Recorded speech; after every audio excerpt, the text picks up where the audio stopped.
we will begin our session today, post-lunch session. First, we have books to OTT adaptations, which is a very, very interesting session. Because here are some numbers for you to consider. 423.8 million. What do you think this number stands for? Think OTT. This is the largest number of paying subscribers for Hotstar, mostly for Hotstar, which is leading in the OTT. What is OTT, by the way? What is OTT? Over the top streaming. So we are talking about subscribers, a growing economy, and our dependence on these platforms, which we saw actually increase manifold during the COVID times. Offering an extensive array of shows, from an emotional drama to a lyrical saga, a thriller about a killer, a romantic comedy, or an averted tragedy, a disaster of epic proportions, or the economy and the effect on rations, a fictional history, a murder mystery, and let's not forget sports, documentaries, history, travel, news reporting in many languages, and so much more, now made accessible to all of us. And we proudly say we binge-watched shows. Yes? So I am going to now take you through our list of our eminent personalities we have over here. And while I was just looking up all of them on the internet, I had a really tough time. Do you know doing what? They had such a long introduction. There's so much that they have done. And to compile it into a small little brief seemed to be an injustice in itself. Nevertheless, I'm going to try. And first and foremost, I'd like to introduce to you Mr. Suhail Mathur, also referred to as India's J.K. Rowling and India's answer to Rick Riordan, which many of you may be familiar with. He's listed as one of the top 51 writers to follow, an award-winning and best-selling author of the history mythological fiction The Bear of Putras and The Hunt for Rama's Bow. Incidentally, they are out of print, sold out. Some of the many roles he plays are that of a TEDx speaker, head of a premier literary agency, The Book Bakers, also a cricket commentator for Star Sports and Airtel's mobile app. Today, he's on our panel to expand our thinking by sharing his experience of having done several book-to-screen deals, followed. Yes, I'd like to invite the panelists up on stage. Could I please invite Mr. Suhail Mathur, Mr. Shantanu Roy Chaudhary, Mr. Ashwini Bhatnagar, Ms. Ankita Srivastav, and our moderator for the session today, Mr. Vineet Malhotra. Let's welcome them on stage. One more round of applause, please.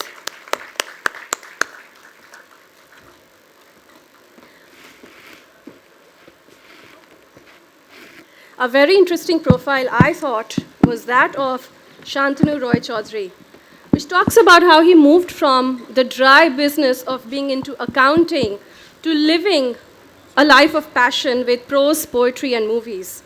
He is an editor and absolute film buff who has to his credit the writing and editing he's done with noted film personalities and famed writers like Gulzar and Arun Shourie, and with Satyajit Ray Archives.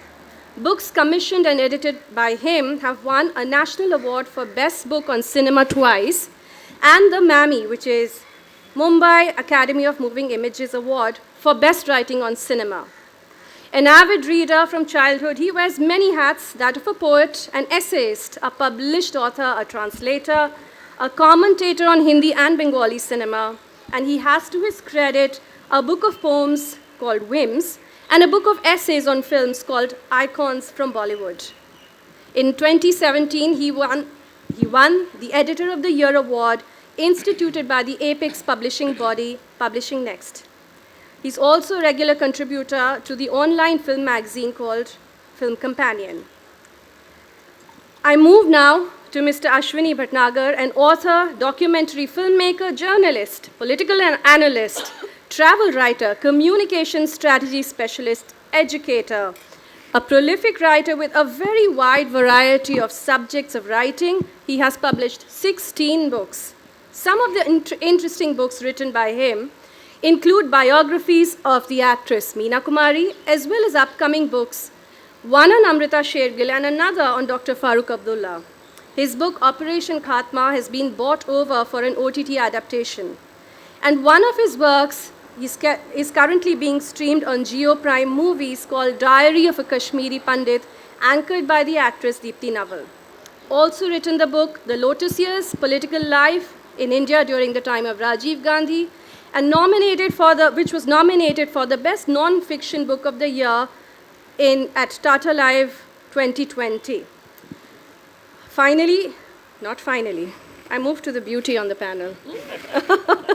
Beauty, brain, and brawn. That's Lieutenant Colonel Ankita Srivastav for you. She has proved herself in every field that she has chosen so far, from being the first lady officer in the country in the counter-insurgency during the Kargil War. She served 14 years and then went on to win beauty pageants like Tanishq 2008 and participating and winning contests in Gladrag's Mrs. India 2009.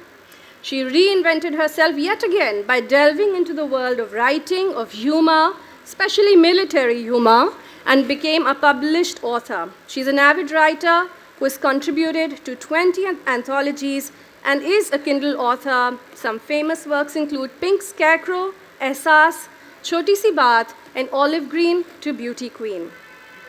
All of these books are available at the bookshop at the end, and the authors will be available to do a book signing as well.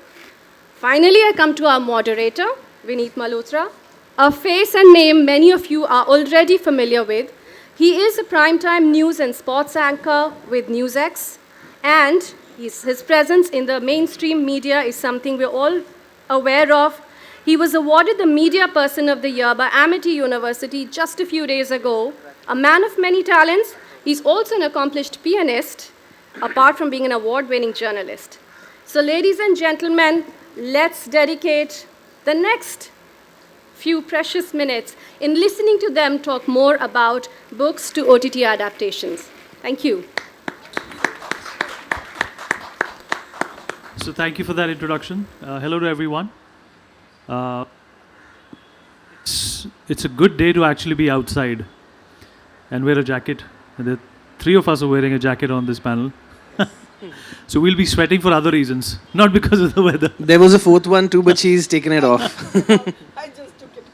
So, okay, Ashwini ji, I'm going to start with you first. Okay. I think when it comes to the word prolific, you're one of the most prolific authors I have met. There are others as well, but you're the one that I've known and interacted with a lot many times. And you are somebody who has also been touched by this transition from literature to adaptations on OTT platforms. And this is something which is coming in droves now. What do you make of this trend? Is it healthy? Or do you think that there is also this concept of something being done too much for entertainment? Where do you think we are right now, and what do you think of this entire concept first up? We'll kick off with other details later on. Thank you, Vineet. For a writer like me, OTT is like heaven sent. Writing by itself does not give you that much of money. So you have to do other things to keep your home running. But with the coming of the OTT, we have this opportunity of our books being bought by film producers, and they offer a very handsome return for when they purchase the rights. I believe OTT is something which is a blessing for writers like me. I write full time. I was a journalist before this. Then I took to writing. So writing is not only my profession, but it is also a means to earn my livelihood. And when my very, very active book agent, Sohail, he keeps coming up with... Overactive.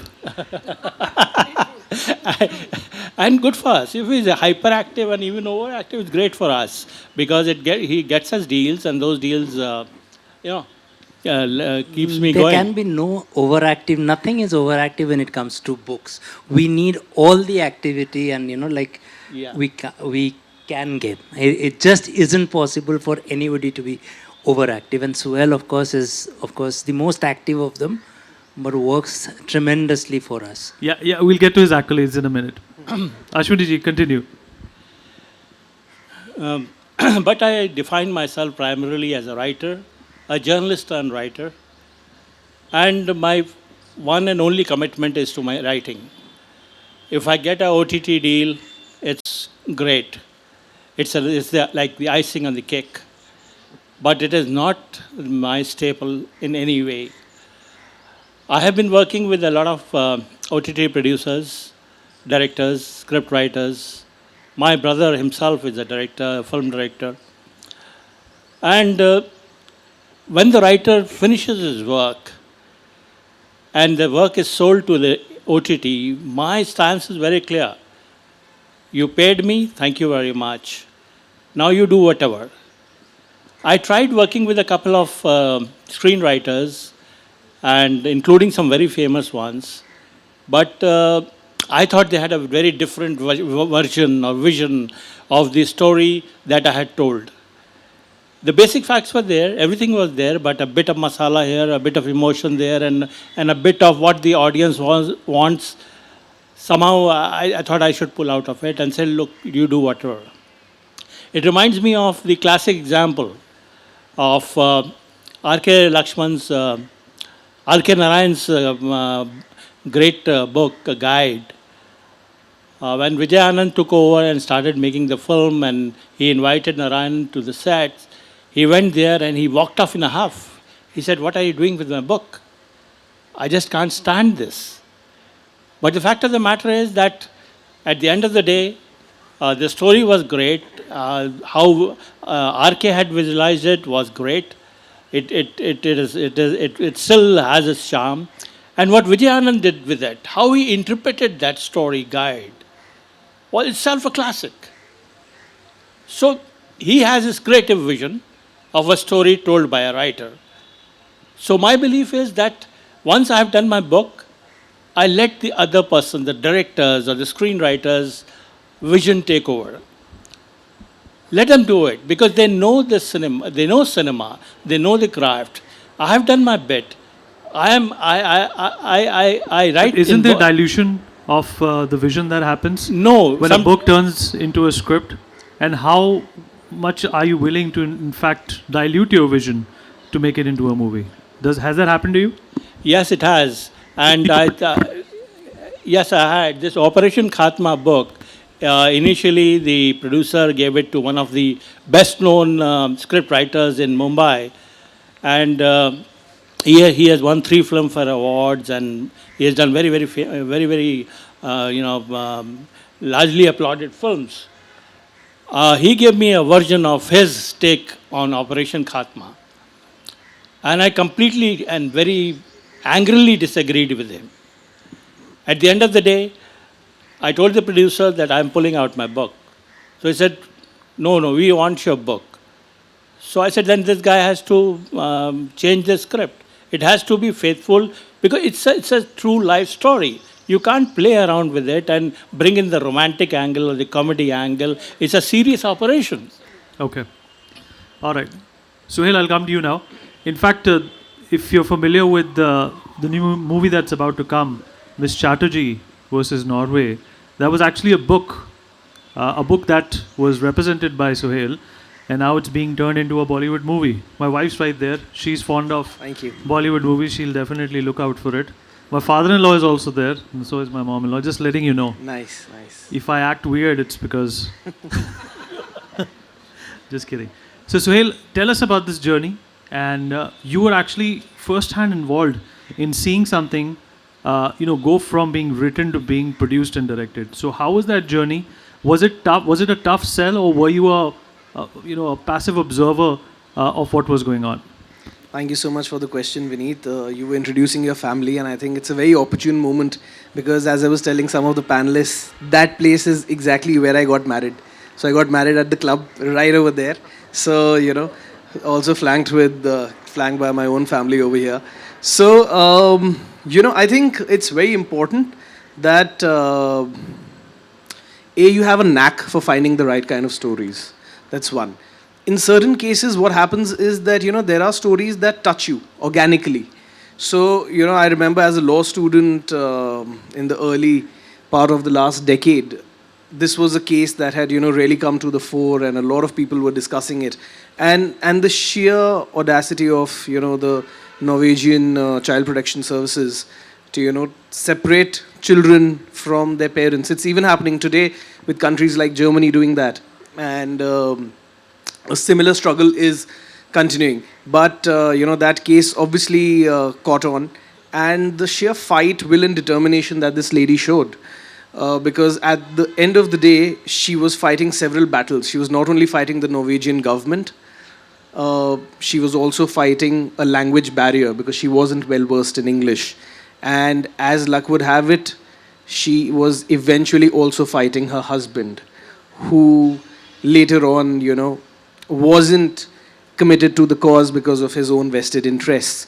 So here is a lady who's in an unknown land, where everyone she calls family has either turned against her or is no longer there with her. And how does she eventually manage to win back the custody of her kids? I thought it was a very interesting story. And sometimes, the universe indeed conspires to give you what you always want to do. And in 2016-17, I was friends with, a film director, and he actually connected me with Sagarika Chakravarti, the lady on whom the movie is being made. And I met her, and she was absolutely game to do a book. In fact, she was connected to me because she wanted to do a book. So I said that this is fantastic. Let's go ahead. And we sent it out to a lot of publishers. Obviously, a lot of them were interested. Finally, we sold it to Vishwakarma Publications. It was a thick book in its original draft. It was 165,000 words, and then we had to, of course, trim it. As far as now, while this was happening on one side, parallelly the film adaptation journey was also taking place. So initially what happened was that there was a noted OTT producer. He wanted to option the rights.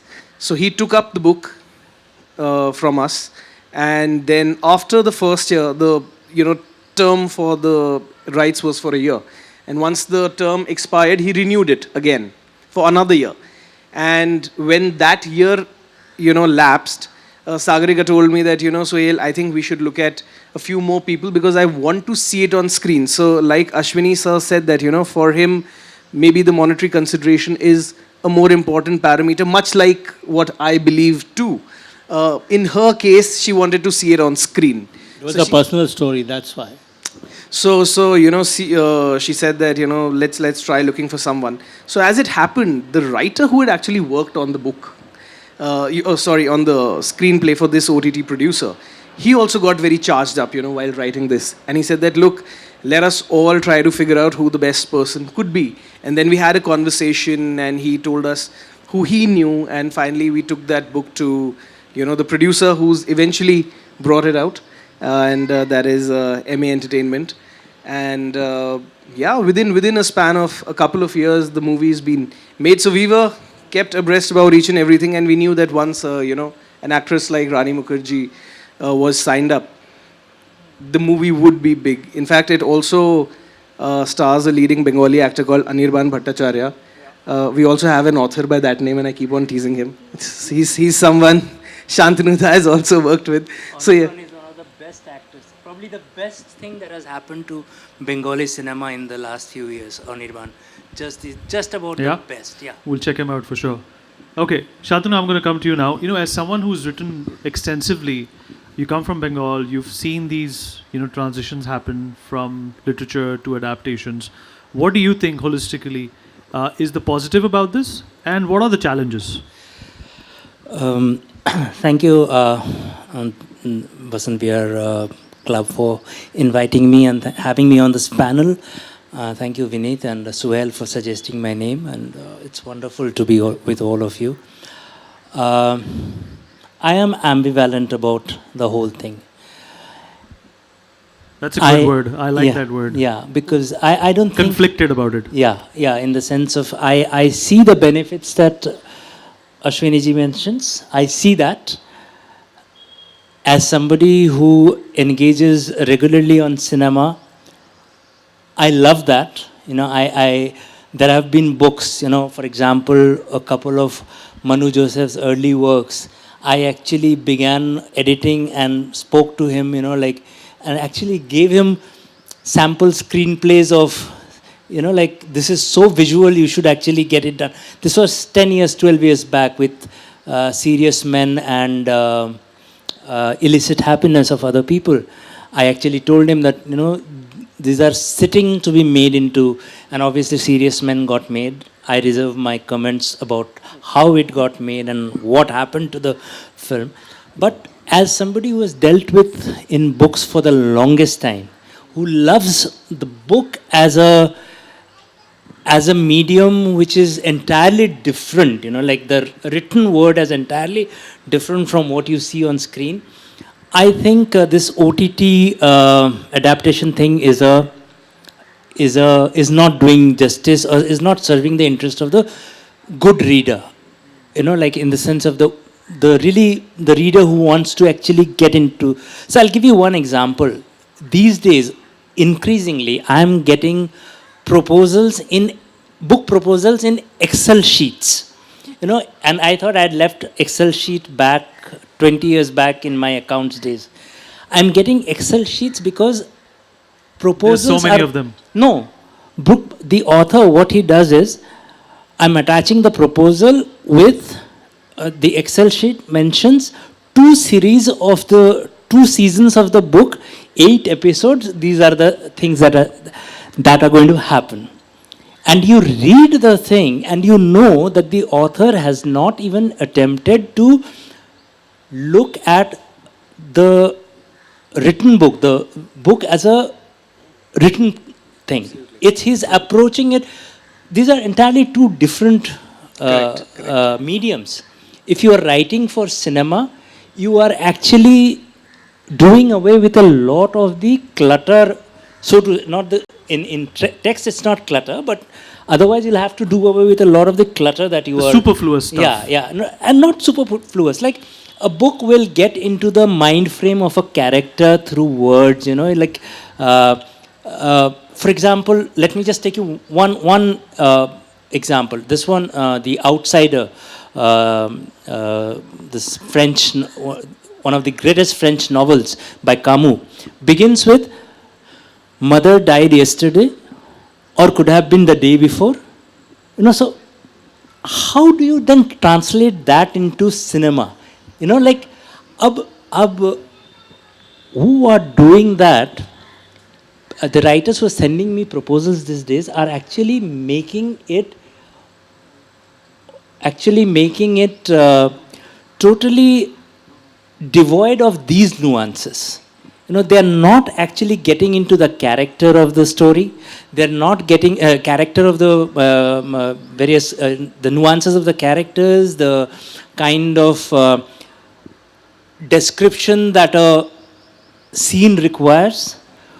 They are just doing the basics of usko visually kaise dikhega, which is not such a bad thing. But then the best of written work is also very visual. If you actually start reading Camus after that, I made my screenplay notes alongside, this is how you... But then Camus never wrote it from the point of what is happening now. And also what is happening is, I don't blame the authors. It's also happening because the publishers, the first thing I get to hear, इसका कोई OTT adaptation के chances हैं?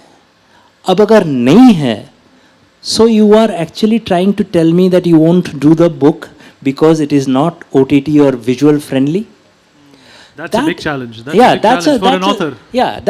And for me, there are books that I come across that I love to do, I want to do, which are not visually friendly. Which are not. There might be a book of short stories, and I want to do it. Publishers have just given a fatwa: fiction doesn't sell, short stories nobody reads, and if it's not OTT friendly, then let's not look at it. So that it has reached that stage. I understand that the OTT will give you a lot of money, and frankly, we don't have that sort of money in publishing in India. So all of us who want to write, who want to engage in this, have to do it as a side passion with a existing. All of that is given, but I think this emphasis on OTT being the requirement for a book to be published is killing both the book and the OTT thing. So what you're saying, it's a tug of war between art as well as the pursuit to make money. Yes, and yes, pursuit, I think it is that, but if my contention is write a book for the sake, I read somewhere, somebody said that you are a writer not because you want to write, but because if you don't write, you cease to exist. So it's that. So write because you want to write, because there is this thing, and do the best job of it. Uska OTT banta hai, screen banta hai, film banta hai.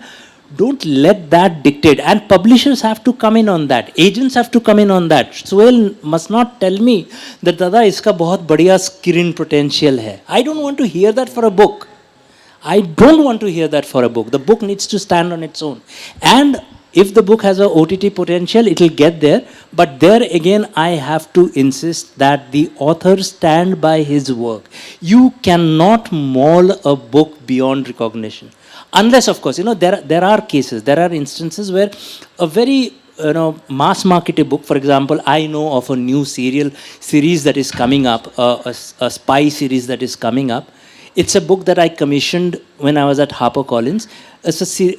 I commissioned a series of books in that about experiences of a raw agent.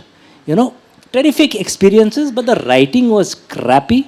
In the sense of it didn't make, not all of them are good writers, but you could see that the germ of that. I did that because there was this director who actually told me, मुझे इसकी सारी कहानियों का, there are 10 stories, मुझे OTT बनानी है. मतलब I want to make films, and I know that I know that the film that is being made, that's almost complete, is a different ball game altogether. The author actually called me and said, मुझे तो कुछ अपना दिख नहीं रहा. Then I said, if you जो आपका था उससे कहीं improvement हुआ है.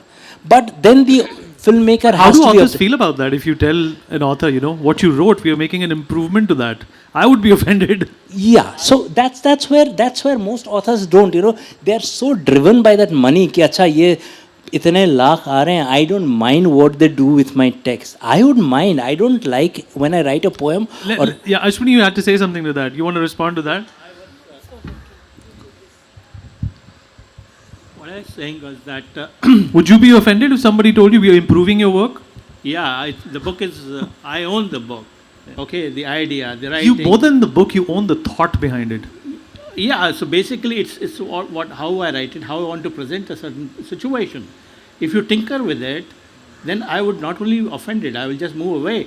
I told you this Operation Khatma thing, the producer ultimately after 2-3 months of debate, because the other person who was writing the screenwriter was so famous and he had been paid so much of money, the producer was in two minds. I said, I don't mind. But would this apply to fiction as well? Because if you read Harry Potter, in everything, it's very different from the movie. If you read Dan Brown, it's very different from the movie. So I'm just asking you, does this apply to fiction as well? So I'll answer that. I'll tell you what happens. I'm going to come to you, Ankita, right after this. I have a difficult question for you actually after this. On this part of Yeah, okay. So you asked about fiction. The harsh reality is that as far as book adaptations in India are concerned, a majority of those happen on non-fiction books, true events. I've always believed that fiction should be given its due place because that's where the creativity of the author also comes in. As you said, you own the thought in that case. In non-fiction, the event has already happened, so you don't own the thought. You own the writing style or the narrative style, but not the thought. But what happens is that a lot of producers in India are in turn governed by how OTT platforms work. And OTT platforms tell them how to go about things. So, in India, it is basically a cyclical process. and B, there is a herd mentality. So if there is a show that has been set in rural India which does well, then every producer wants a similar kind of a show. Till such time, for the next 6-8 months, the effect wanes off and something else comes in and everyone then wants that. So, I think there is lack of originality. There is lack of confidence that, producers have. I remember having this conversation with a noted producer, someone who I've sold a lot of books to. And I told him about a fiction book that, this is an amazing story. You must take it up. And he was like, यार सुहेल ये ना fiction है यार, तू क्या होता है हम लोग जाते हैं OTT वालों के पास, वो बोलते हैं यार स्टोरी तो बड़ी अच्छी है लेकिन ये तो बनाई हुई है ना दिमाग से, अब आप ऐसी सी स्टोरी लाओगे जो असली में हुआ है. That is amazing. So when you talk in about 2 years, basically, like OTT came as this great new hope for creativity because it cut down on a lot of the superfluous on audience theaters, all of that. But isn't it messing with the motivation of an author? I don't think they care. Isn't it? I don't think they care. Earlier, the motivation was, ki, I'll share my thoughts, I'll share my creativity. Now you're thinking from the angle of what the OTT platform wants. So what OTT the executives at Netflix and Prime want. Yeah, that's why, it's taken all of 4 years for Netflix, for OTT also to go the television way. The same things. You have either edgy, erotic kind of thrillers or true stories, or of course this whole war thing, like the moment you have a India-Pakistan angle, I know. It just becomes a sailor. I'm going to let Ankita in now. She's been quiet and waiting for a long time. After you answer this, he I have a very tough question gave for the you. perfect cue. Let's not forget I'm a journalist. Oh, yeah. So I have a very tough question for you. You throw any grenade at me, I'm ready. You are the one who throws grenades. Okay, so you're not asking me any question, but still I'm trying to give an opinion. You want to weigh in on the discussion we had. Yeah, just that. See, we own a thought, we own our narrative style as an author, fine, but the editing starts from the day we send our book to the literary agents or to the editor. I wrote my first, this Olive Green to Beauty Queen, 90,000 words. Now, my narrative was 90,000 words. The first thing I was asked to cut down to, it finally came out as 60,000 words. So I will not blame any film producer or anybody. See, it has to go through a process of aligning with the environment that is existing, I feel. And I always believe the other person, if I'm giving command of my work to the other, like Suhail is the master of his work. He's in full command of his work. I cannot interfere in his work. I've done my work, I'll give it to him, now I trust him. Similarly, if tomorrow my book goes for the OTT, I am not, they are the commander of their works. So I trust them. And see, ultimately, today people have stopped reading. There are more writers than readers. What are you saying? You're okay with your book being chopped and turned into something else? Is that what you're saying? I am absolutely okay because I have to grant them. They are in the business since so many years. We have to grant them. I cannot rule their business. I will not come into their. It's okay. That's a different perspective, but we appreciate that. I believe that way. I give command to the person, whoever is doing that particular work. That's it. Also, Vineet, authors understand that not 100% of what they write will translate on screen. Exactly. So, as long as you are true to the narrative till the best of their of your ability, 70% is what producers usually say that we'll at least try to keep 70% intact. Yes. So if you're able to do that, that's great, because as Ankita is saying, you also need to understand that there is a lot more at stake for the producers, because a film's budget is several times the cost of a book. Have you seen this movie called Shawshank Redemption? No.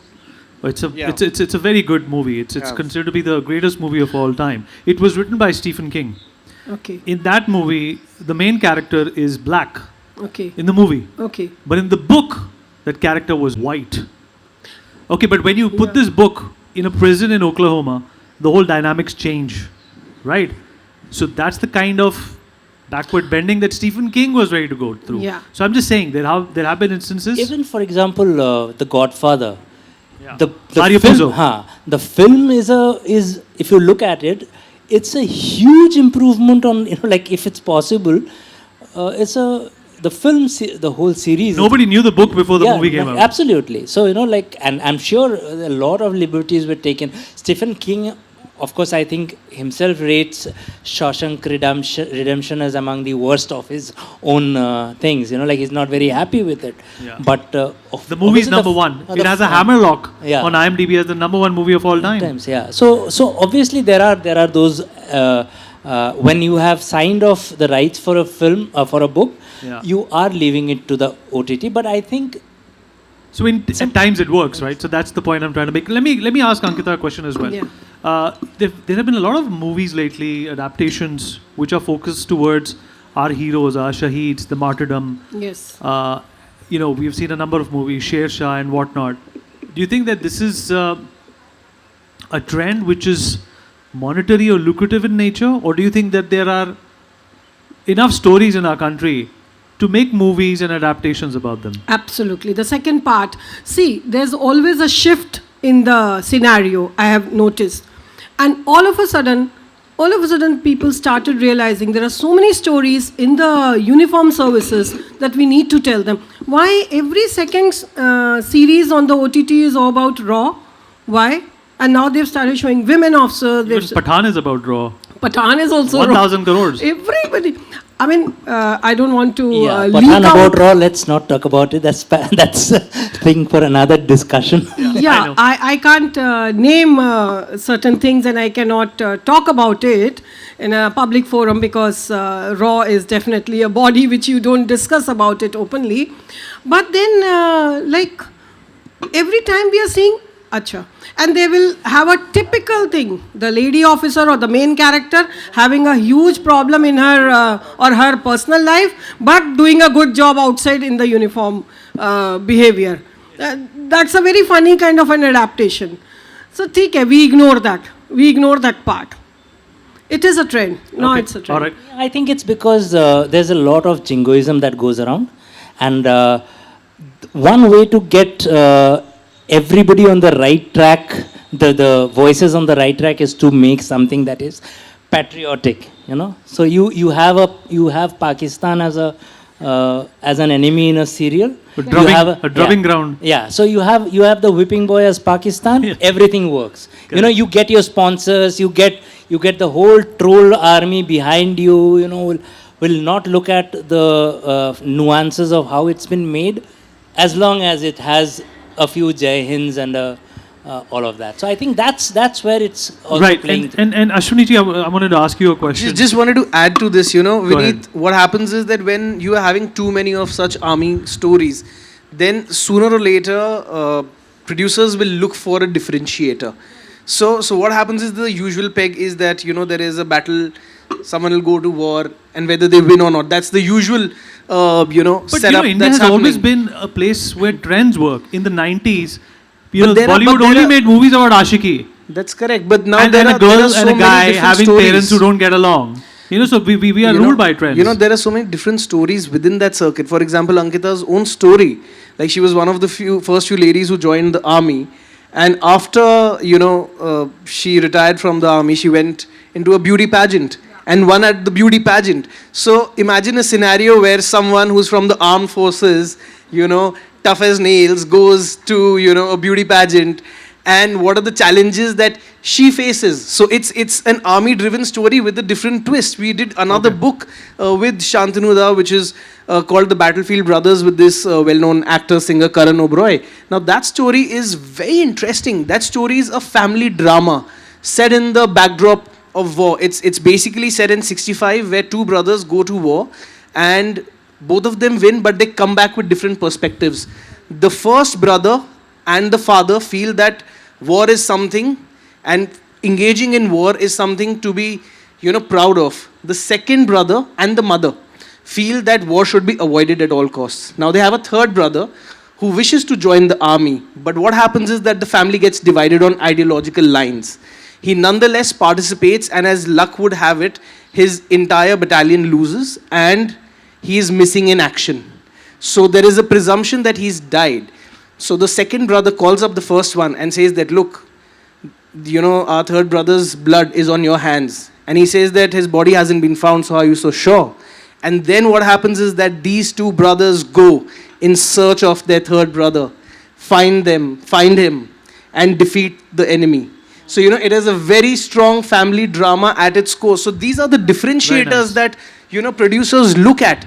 Because at the end, there will be war. But what is the angle to it? What are the emotions behind it? Those are the things that really make a difference. Ashwini ji, I wanted to ask you, if it was the 90s or 80s or even the early 2000s, if you rebooted a Mahabharata or a Ramayana, it would work. People would still have viewership. It's not that people in the 90s and 80s did not know the story of Mahabharata, but they watched it. But can you imagine that today, if it was remade? My question being that, a lot of time people feel that, we have run out of topics, we have run out of things. But there is this huge facade of, the regional stories, which were written by guys like Prem Chand, adaptations that could still be made. Do you think we should look towards that also? Because if you're really catering to the Indian vernacular audience? There are certain stories which can be told in a particular way only. You refer to Mahabharata and Ramayana, the audience will again lap it up. But if I were to reinterpret them or interpret them according to my own view of things, then it will not work. It has to be told in a very traditional way. In fact, I was discussing this idea with somebody, and we were talking about the superheroes that we have in India. The basic roadblock we came across... By superheroes, you mean, I hope not Shaktiman? No.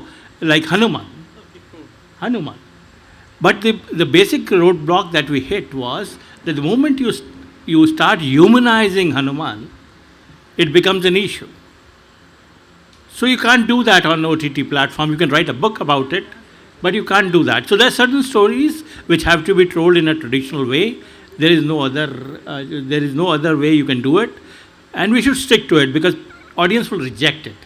The other thing is, as referring to something which Shantanu said and Sohail also said, is that now OTT is here. It's a sort of a reality of our lives. It gives me money. It also brings me recognition. I, as an author, will stick to being an author as long as I can. But if I have free time, and I did have some free time, and I thought about it, and I said that writing for the screen requires a particular skill. It requires a particular training. I was trained as a journalist for 30 years, then I could start writing a book. But when I write a book and then I wanted it to be adapted for OTT, and then I come into conflict with the screenwriter who visualizes it in his own way, then what do I do? What's the way out? So I thought, let me train myself as a screenwriter. It's a very specialized area. And if I have a future as a writer, then on the OTT, then I must write a screenplay, not a book. The whole idea of writing a book, right, as an OTT series is like bastardization of both the arts. So you either be faithful to the book and be done with it. You write a book as you want to write it, bring in all the elements, all the nuances of a good writer, or you write a OTT series or a film script. But Shantanu, I wanted to ask you something. All of this points to interpretation. Yeah. The Godfather is a movie. It's a trilogy actually, but now it's coming on OTT. They're making a series about it. So it's perhaps, the same old wine in a new bottle, right? So it also boils down to interpretation, right? And as long as the interpretation works, for example, you brought in the aspect of regional works and also the mythological thing. So just to give you a couple of examples, Anirban Bhattacharya, the actor I was talking about, he is not only an actor of the first order, his first two directorial ventures are actually adaptations of classic literature. The first one playing on Hoichoi, the Bengali channel, everybody's got to watch it, is an adaptation, 8 parts adaptation of Macbeth. And trust me, there is no better adaptation of Macbeth ever made. I've watched 8 or 9 versions of adaptation. And he's good friends with Vishal Bhardwaj too. And I am. I actually messaged Vishal also saying that Vishal, watch this. I think even Maqbool pales. In terms, of course, it's constrained. Maqbool is constrained by 2 घंटे में कहानी कहनी है. It's revolutionary what Maqbool does. 3 witches को change कर दिया, 2 police officers who are interested in astrology. Just imagine, would Shakespeare have but that isn't bastardization, what Ashwani said. No, that's. I don't think even He calls this bastardization. I don't think even Shakespeare would have minded. Like I've watched Roman Polanski's Macbeth, which is set in that time. I've watched Maqbool's. I've watched Kurosawa's Macbeth. I have a very interesting question for you. Okay, I'm sorry for the interjection. Do you think that good books always translate into good movies or good scripts? No. Right? No, Because Wuthering Heights is one of my favorite books by Emily Bronte. Yeah, but I've never seen a movie do justice to it. No, there are lots of books like that. A Bengali book called Chorungi is probably the fastest selling, highest selling book in Bengali of all times. What's it called? Chorungi. Shankar. But its film adaptations are good, but not, they don't give the... So again, interpretation, right? Yes, but they don't give that. But on the other hand, Mondar exceeds everything that it's set in a coastal village in Bengal. Look at where Shakespeare set it and look at where Anirban set, and the way it goes about it is phenomenal, because there's a whole new visual grammar that he's introducing to the text. Or his first feature film, which is a play written by Badal Sarkar 50 years ago. Terrific adaptation of, within the constraints of a play, where you are bound by one frame, to make something as interesting as that. It ticks off all the things. It's spooky. It's got the ghost. Again, like elements that a lot of authors say, this is a ghost story, this is a murder mystery that will have OTT platforms interested.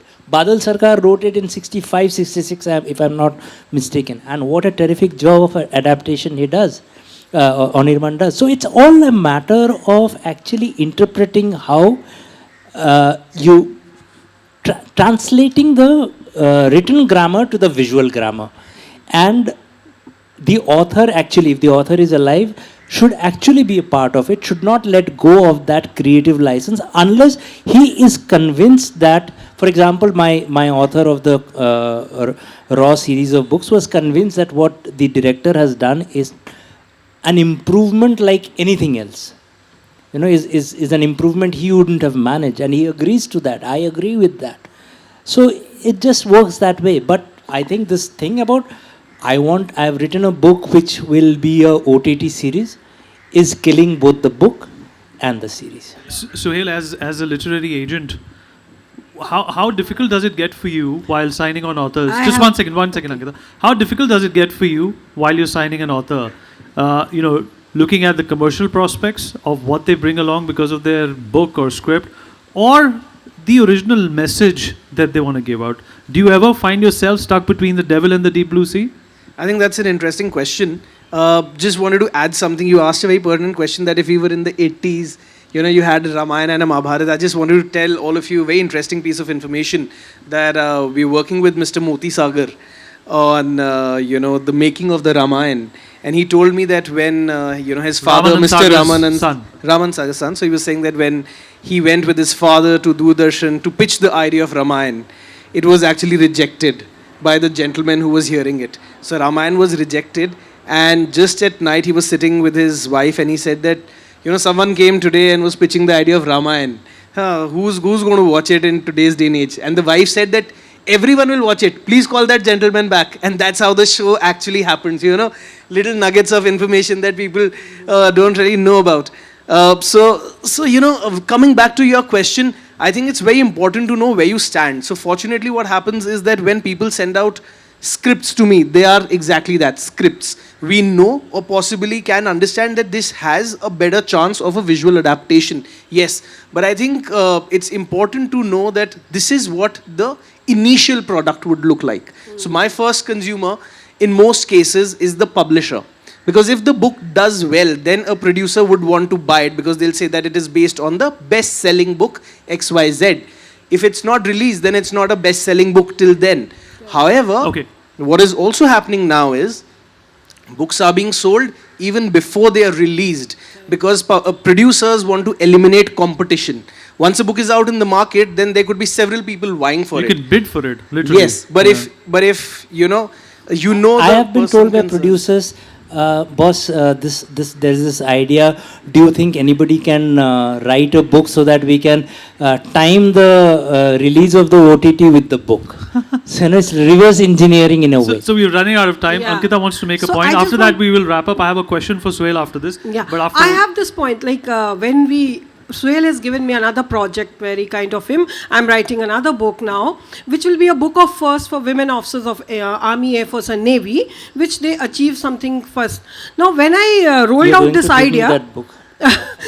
when I rolled this idea, now if I am asking people to give me their details, they'll just be giving me details. Now everybody said, okay, I did this.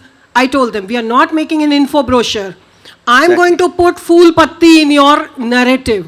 And what the OTT will do, it will put glitter and glamour into that. What Fool Patti will be converted into a glitter and glamour. So we are not Makes making sense. an info brochure, Makes even sense. if it's a narrative.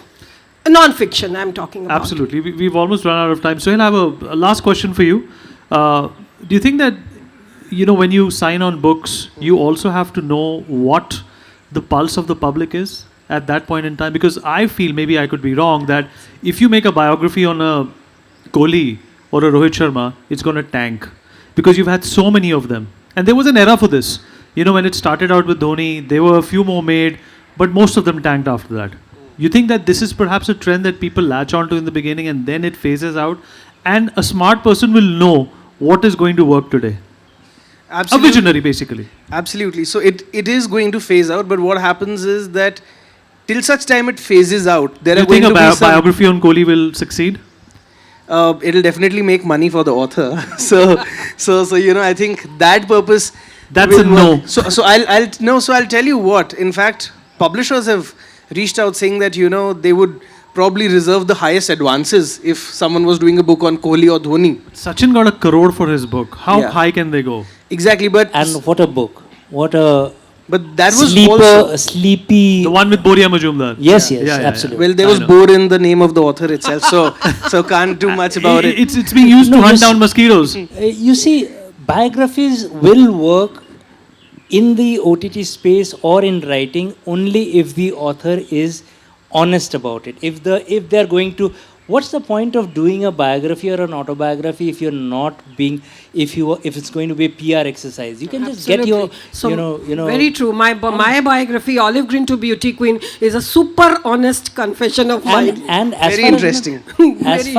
Yeah. like one point about the mythological bit, we have such a store of information that people, for example, Mahabharat, Satyajit Ray for the longest time wanted to make a film only out of the dice play sequence, Shakuni's dice play. Can you imagine a Shatranj 2 hour? Khiladi. No, not Shatranj ke. The Mahabharat mein Majid jo- Ali Shah. I know, but he made a movie called Shatranj Ke Khiladi. he made that. But he wanted to make, he says, Mahabharat has maybe 1,000 stories. I just want to film that one story of where Udhishthir rolls the dice and Shakuni robs him of everything. That once, so you can imagine what creative things can be made Right. out of our mythology. Absolutely. We've run out of time. Ashwini ji, I want to conclude this with just one last question I have to ask of you. Do you think that scripts and adaptations and authors also have to be sensitive to their times?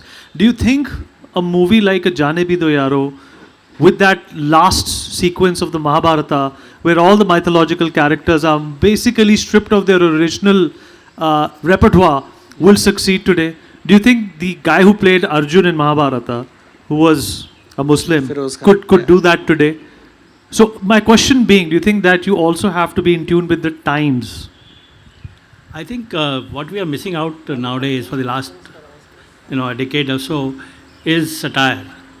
There's not enough being written in the shape of books, or satire is not being played out on the screen also. So, like you mentioned, Jano Bil the Arrow was a satire on the existing times. We don't have such satire. I look at. You think it's possible today? It is possible, and one of the books I am writing in Hindi. because I write in both the languages, is a satire. No, my question is, Sohail, I want you to answer this. Do you think you can make a Jane Bhi Diyaro with that ending sequence today? We can. You can make it, it'll not release. No way. No way. You can't make it. Okay, that answers There'll be people on your sets the moment they get out. If you catch my drift, right? That's what I'm trying to say. No, you can't. You can't. So creativity is also dependent on the sign of times. But then they have to. A true artist will always reach out to make what is not palatable. I do not subscribe to your worldview. That is the point that an author should come in, that a creative. Okay, all right. I completely Okay, a agree big with round you. of applause for everyone, please. We have run out of time. If anybody has any questions of any of the panelists, please raise your hand. If someone could pass the mic, if there's a mic, you can name yourself, the question, and to whom you want to ask. No, it's to the entire panel. Anybody can answer it. So, this OTT is a very big spectrum and the audience is also very diverse. So, I want to know from all of you, because, you all are very prolific in your discussions, how do you decide which audience to write for? And that's one question. And the second is that there are some classics, like you talked about the Mahabharata and the Ramayana, also Tagore's short stories, etc., which remain eternal and of interest to all. So how do you make these decisions? Whom do you write for? Because there's also a very niche audience and there's also the mainstream audience. I want to know that. So I'll probably start off. In terms of who you write for, as an author, it's important that first and foremost you stick to your craft. Start off with something that you're initially good at. And it's an example that I keep on giving at a lot of places. There was a time when a lot of mythological fantasy books were ruling the roost. And I came across this book which started with the line 326 BC. Lord Ram and Ravan were engaged in combat with one another. Now 326 BC was actually when Chandragupta Maurya was there in India. So what the author had done was that he had made Lord Ram and Ravan inadvertently contemporaries of Chandragupta Maurya and Alexander. So that is not only bad writing, that is also bad editing. So what that shows is that it is a book that has been pieced together to, make the maximum out of the current situation.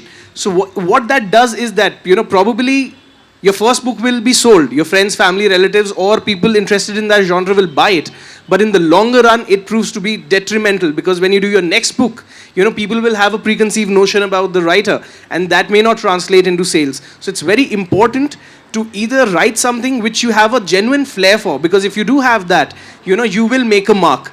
If it does well, then producers would be interested. I think the first duty of any author is to write a good book.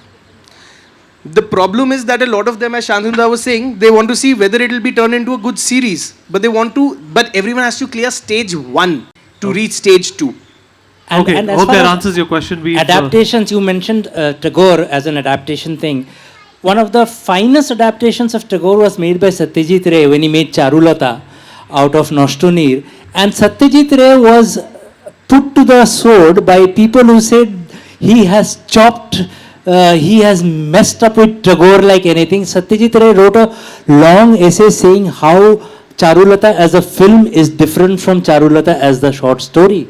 You have to actually do that. All right. Okay. Great points. We've run out of time. We are being stared upon and at. So we'll wrap it up here. Big round of applause for everyone. Ma'am has one question. She's been a very engaged speaker. Maybe we could have one. If time allows, this is the last question. One last question. She's been quite supportive. Could someone give the mic to her? Yeah.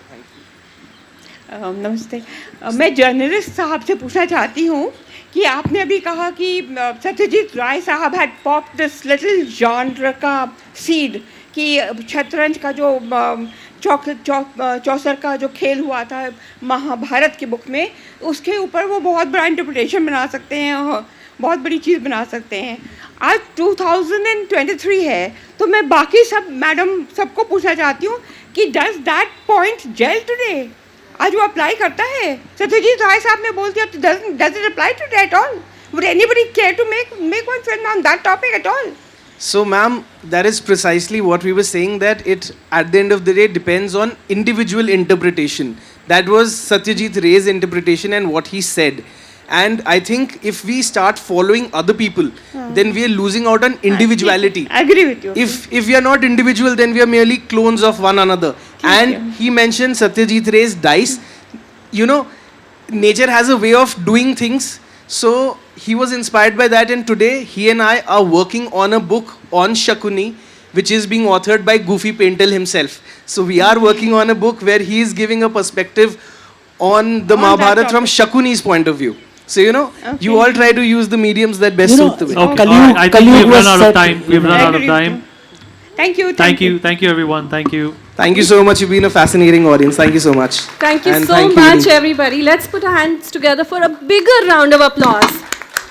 And may I call upon the stage Ms. Sanjana Raj to present the mementos to everybody, beginning with Lieutenant Colonel Ankita Srivastav, Mr. Ashwini Bhatnagar, Mr. Shantanu Roy Chaudhary. Come on, what happened? Louder, come on. Mr. Suhail Mathur. And finally, Vineet Malhotra. Can we... As Thank you. I always say, this is the reason why I attended the festival. Oh, okay.